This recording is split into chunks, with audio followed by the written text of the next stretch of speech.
The reason why we set up this whole event was to help young people get an insight into the creative industries. And what a lot of young people don't realise is how much is on offer for them along Exhibition Road.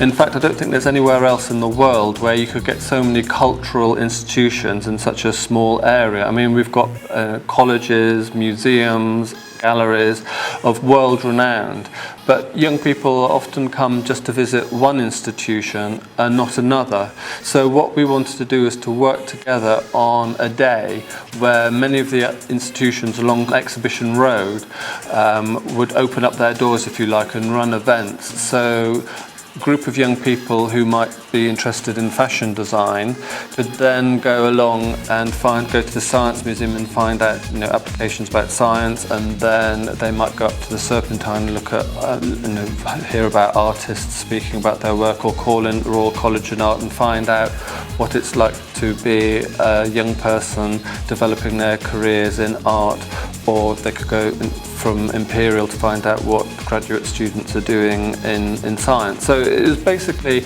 a day that we could just show how important this whole area is. We're targeting 13 to 19-year-olds because many of the young people at that stage will be making career choices in what sort of training they will do, what exams they will do. The importance for days such as this is about giving insight into the creative industries is that for the British economy, the creative industries will generate over £11 billion worth of income. We're very keen to get young people to think about the creative industries as a career option. What we have done is just highlight some of the institutions that are taking part. So for this year we had Imperial College, the Royal Albert Hall, Royal College of Art, Royal College of Music, the Science Museum and the Serpentine Gallery.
In the digital studio, we have digital retouching techniques used in advertising workshop with a professional digital retoucher called Joan Torellis.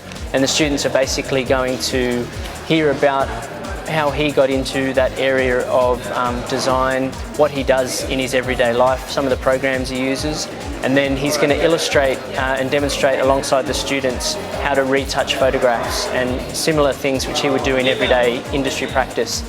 And then the students themselves will have a go using Photoshop, using tools like the magic wand, the clone tool, the healing tool, and using layers, and by the end of it they'll get an insight into what professionals do in digital retouching.